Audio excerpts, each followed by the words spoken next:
la cérémonie, on peut dire ça, d'ouverture de la 13e édition du Festival du film de Montreuil. La séance est complète, on peut s'applaudir. On peut s'applaudir. Et pour inaugurer cette 13e édition du Festival du film de Montreuil, je vous demande de faire un tonnerre d'applaudissements pour notre directeur artistique, Stéphane Goudet. Quand tu dis que je vais faire la chaufferise de salle, c'était vrai en fait.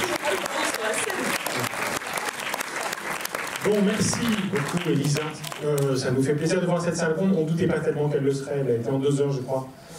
De même que d'autres séances, donc vous ne verrez peut-être pas, parce qu'il y a beaucoup plus de demandes que de possibilités de place.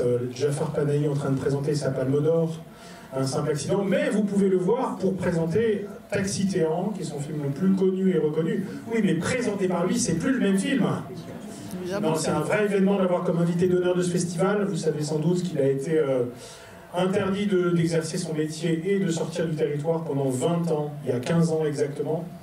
Qu'il a fait 2 fois de la prison, en 2023, 7 mois, et que du coup, le fait de le voir sortir, aller à Cannes, ce qui était déjà un petit miracle, obtenir la Palme d'Or, et à Cannes, quand nous nous sommes vus, lui dire « On se verra au Méliès, est-ce que vous accepteriez d'être notre invité ?» lui disant « Inch'Allah », j'avoue que j'y ai pas trop cru. Et quand le distributeur Memento nous a rappelé en disant « Mais ouais, ok, vous voulez que ce soit l'invité d'honneur ? D'accord. » Et donc il sera chez vous samedi, il n'y a pas de problème. On était quand même extrêmement heureux et à vrai dire un peu fiers que ça tombe sur le 10e anniversaire du Méliès. Et ça, on y arrive parce que vous êtes là tout le temps. Donc c'est encore vous qu'il faut applaudir. Bon, je dis 2 mots d'abord pour saluer évidemment la collaboration sur ce festival de l'association Rencard au Méliès et je donnerai la parole à Thomas Couder, son président. Vous pouvez l'applaudir dès maintenant. Pour saluer tout de suite, et je lui donnerai la parole juste après, la maire adjointe à la culture de la ville de Montreuil et vice-président de culture d'Est Ensemble, Alexis Lorca. Parce qu'en vrai, le lieu ne serait absolument pas celui-là si on n'avait pas une pleine confiance des élus, des équipes du Méliès qu'on peut applaudir très chaleureusement aussi, des distributeurs, des réalisateurs, des producteurs, pour mettre en place donc ce festival qui a plusieurs sections. En général, les yeux sont tournés vers la compétition officielle avec essentiellement des films français, mais pas seulement. Il y a 2 films belges, 1 film colombien. Notre critère pour sélectionner les films, c'est présence des réalisateurs ou des équipes. Ils sont tous là, il n'y a pas eu un faux bon. On peut même dire que quand on a fait en mai-juin un calendrier idéal de festival, à une exception près que je ne révélerai que sous la torture, on a eu tous les films, toutes les équipes pendant le temps du festival. C'est-à-dire que le calendrier qu'on a aujourd'hui est exactement le calendrier idéal dont on avait rêvé en mai ou juin. Et ça, je pense que pour vous, et notamment pour le jury représenté par Rencard au Méliès, ce sera une vraie chance. Donc ne manquez pas cette chance de voir les films en présence des cinéastes. Il y a évidemment beaucoup plus de demandes sur la clôture avec François Ozon, qui au passage, on le sait depuis ce soir, sera accompagné par Denis Lavant et Rebecca Marder. Donc on est hyper chanceux. Je crois que c'est la seule ville en France qui les aura tous les 3 sur ce film. De même qu'on vient de quitter Élodie Bouchez, qui a accompagné Anthony Cordier. C'est la seule chaîne en France où ils ont accepté de faire un débat tous les 2 sur classe moyenne, que je vous recommande chaudement, et qui a ouvert la compétition à 18h. À côté de la compétition, je précise qu'il reste des places, mais à la fin, on sait qu'on sera complet sur le Dominique Moll, et par exemple sur le film de Sébastien Bedbédé, d'autant que l'actrice principale, Blanche Gardin, sera présente et qu'elle sera accompagnée, on l'est depuis ce soir, par Bastien Bouillon, qui est quand même l'acteur que tout le monde veut avoir en ce moment. Si vous ne faites pas une salle complète, on arrête tout. Voilà. Il n'y aura pas de 14e édition du festival. Mais ce serait bien aussi qu'on arrive à faire complet sur les choses un tout petit peu moins identifiées. Je pense par exemple à Girls for Tomorrow, film féministe de Nora Philippe, extrêmement important et dynamisant. Et dans ces temps actuels, un tout petit peu déprimant, ça fait du bien de voir un film féministe, dynamisant, qui couvre la période de l'arrivée au pouvoir de Trump. Il y a un truc où on se dit ça va être plombant, c'est pas possible. Pas du tout, non, parce que les 4 femmes filmées sont absolument extraordinaires et que Nora est une femme, par ailleurs, parle extrêmement bien de son cinéma. Il y a un autre documentaire, Montreuil-Roi, L'œuvre invisible, ça aussi c'est petit secret de la programmation en compétition. Et je vous le recommande chaudement, c'est une vraie déclaration d'amour au cinéma. C'est le portrait d'un cinéaste qui a réussi à convaincre plein d'acteurs de faire des films avec lui, mais qui n'a jamais réussi à en finir un. Donc il n'a laissé aucune trace dans l'histoire du cinéma, et le film vous raconte, par le biais des témoignages des acteurs qui ont collaboré avec lui, ce que c'était que son bagou pour réussir à vous convaincre d'aller sur un des films, et ce qu'il est advenu des films par ailleurs. Donc le film est vraiment hyper beau, et j'insiste sur un dernier film parce que j'ai envie qu'il y ait du monde pour ce film.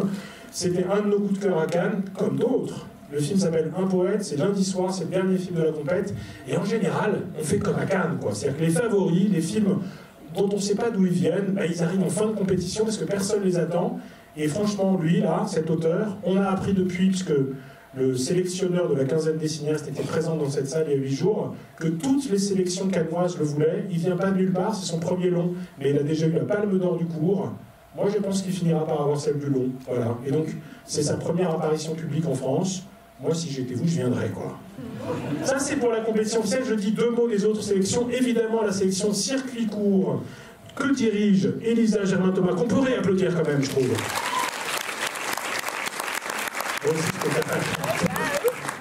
C'est donc une sélection de courts et moyens métrages liés au territoire d'Est Ensemble et plus largement de l'Est parisien, et notamment avec des équipes de films montreuilloises. Donc l'idée, c'est évidemment d'encourager l'émergence par le court et le moyen métrage. On fait ça toute l'année, Elisa fait ça toute l'année, entre autres activités. Mais il y a un temps fort, c'est celui du festival, et donc là, et aussi, ayez la curiosité de découvrir ces films. Et puis à côté de ça, il y a une sélection jeune public, avec des événements, un ciné-concert, des avant-premières en présence des cinéastes. Ça a là aussi commencé cet après-midi à 14h.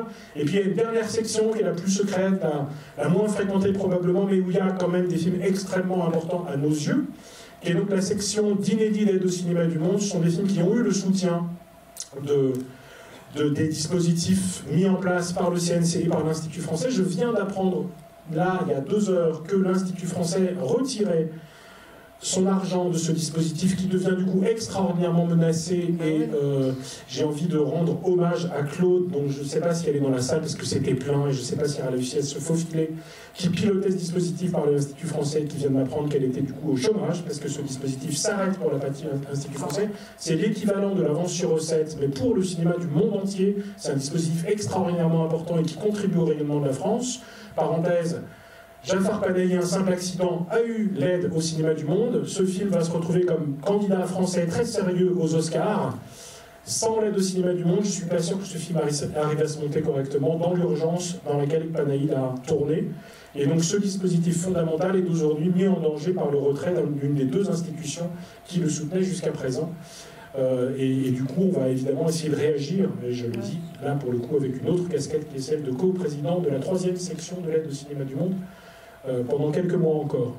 Allez voir aussi les films de cette sélection.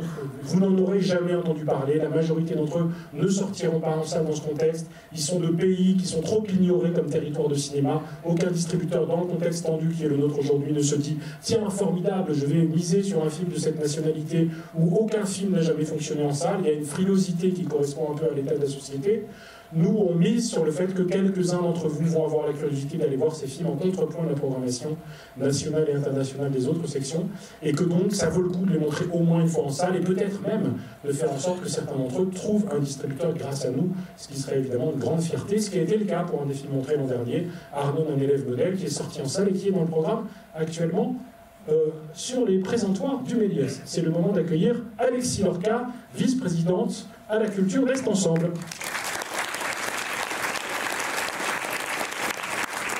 Merci beaucoup Stéphane, Elisa. Bonjour à toutes et à tous. Alors là, je suis en plein conseil municipal, donc j'ai séché pour venir vous voir. Alors je dois dire qu'il y avait une délibération sur le bilan d'activité d'Est Ensemble. Et alors là, on a entendu parler du Méliès par tout le monde. C'était vraiment la réussite à Est Ensemble, c'était le Méliès. Donc voilà, je crois que c'est complètement justifié. Et moi, je ne suis pas intervenue, j'ai laissé vraiment les autres intervenir. Donc voilà, je crois que la reconnaissance du Méliès n'est plus à faire. Donc merci, je voulais dire merci à Rancard pour ce festival du film de Montreuil. Merci à toute l'équipe du Méliès. Je trouve que cette section Cinéma du Monde, c'est extraordinaire. Et au regard de ce que tu viens de nous dire, je crois que c'est particulièrement important de le soutenir. Voilà. Vous êtes évidemment dans un cinéma public, je pense que tout le monde le sait, et il faut savoir que au moment où malheureusement, parce qu'on ne peut pas s'en réjouir, l'ensemble des salles sur la France sont en perte de spectatrices et spectateurs, notre réseau de cinéma à Est Ensemble, et particulièrement le Méliès, est en hausse. Et donc ça, c'est grâce à vous. Donc merci à vous toutes et à vous tous, parce que fréquenter des cinémas publics, je pense qu'en ce moment, c'est évidemment se faire du bien, mais aussi faire œuvre de résistance, notamment au regard de tout ce qui est diffusé et programmé dans une liberté totale. Et ça, je souhaite le redire aussi, parce que c'est très important. Nous militons pour une programmation, une création artistique libre et non faussée, je veux dire, puisqu'on dit ça en général, hein, il y a toujours libre et non faussé, mais on va le dire aussi pour la culture et la création artistique. Je pense que c'est important. Voilà, alors dans nos cinémas publics, vous en connaissez toutes les caractéristiques.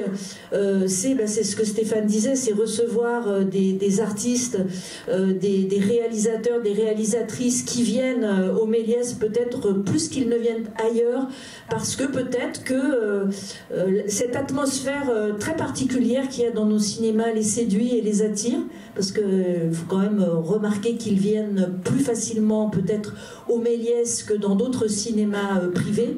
Et puis nos cinémas, c'est aussi un endroit où sur l'ensemble de notre communauté d'agglomération, donc les 9 villes d'Est Ensemble, 450 000 habitants, on a chaque année 100 000 jeunes, enfants et jeunes, qui bénéficient d'une éducation à l'image, et ça me semble extrêmement important, et c'est pour ça qu'on a cette volonté politique de continuer non seulement à soutenir, mais à développer ces cinémas publics, puisque dans quelques semaines maintenant ouvrira un nouveau 6 salles sur le territoire d'Est Ensemble, à Bobigny, le cinéma Alice Guy. Alors évidemment, on rame à contre-courant, hein, puisque partout ça ferme, nous on ouvre, voilà, mais on le fait aussi parce que on est soutenu par vous toutes et à vous tous, par les habitantes et les habitants du territoire dont nous, élus, sommes des émanations. Voilà. Écoutez, je voulais encore vous remercier, vous dire que nos politiques culturelles, on peut les mener parce qu'il y a des artistes, des réalisateurs, parce qu'il y a des associations aussi, et parce qu'il y a des agents du service public. Voilà, il y en a 2 là, ici. Donc vive les artistes, vive les fonctionnaires, et vive le festival du film de Montreuil. Bonne festival à vous toutes et à vous tous. Et malheureusement, je ne pourrais pas voir le film. Thomas Couder, président de Rancard au Méliès. Le temps qui monte, je précise 2-3 choses. D'abord, j'excuse l'absence du directeur d'exploitation du Méliès, Antoine Eudes, qui a une très bonne raison de ne pas être là, puisqu'il est au congrès des exploitants de Deauville, où se discutent des enjeux sur... Nous avons désormais, grâce à nos entrées, accédé à la grande exploitation française. Donc il est entouré des gens des circuits. Et donc tout le monde se dit, mais qu'est-ce qu'il fait là? On est désolé, mais nous on marche mieux que vos salles proportionnellement, et donc du coup c'est une source d'information absolument précieuse par ailleurs. Que l'autre élément de contexte, pour le coup moins réjouissant, c'est qu'on sait désormais que Bolloré va racheter les salles UGC, et que donc cette nouvelle-là, à perspective assez rapide, pose des questions sur le respect du pluralisme, a fortiori quand on voit ce qu'il fait de ces chaînes de télévision, à commencer par CNews. Voilà, ça c'était juste pour plomber l'ambiance, juste avant de donner la parole à Thomas et sa très belle casquette. Merci Stéphane, oui, c'est la casquette Rancard au Méliès. Donc Rancard au Méliès, l'association de spectateurs du cinéma public Le Méliès. On est presque une centaine d'adhérents dans la salle, sur un peu plus de 400 adhérents. Vous avez ici le bulletin d'adhésion qui est disponible en bas du cinéma si vous n'avez pas encore adhéré. On est très content d'être partenaire du festival. On organise plus particulièrement le prix du public. Donc on vous a distribué ce bulletin en principe en rentrant dans la salle. Chaque spectateur peut voter, doit voter pour chacun des 15 films qui sont en compétition.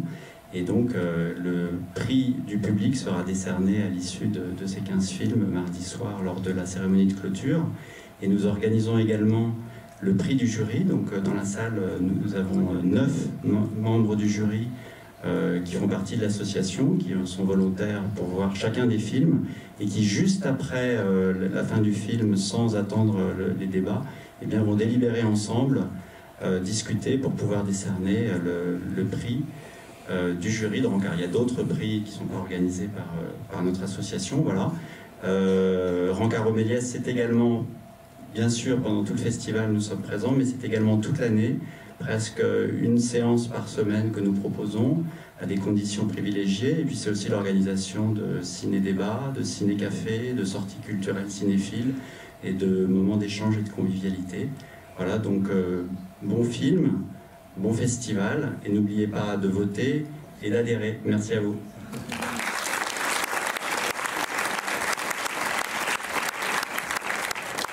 Voilà, on est arrivé au bout de cette courte cérémonie d'ouverture. Je vous souhaite une très très belle séance et un très bon festival.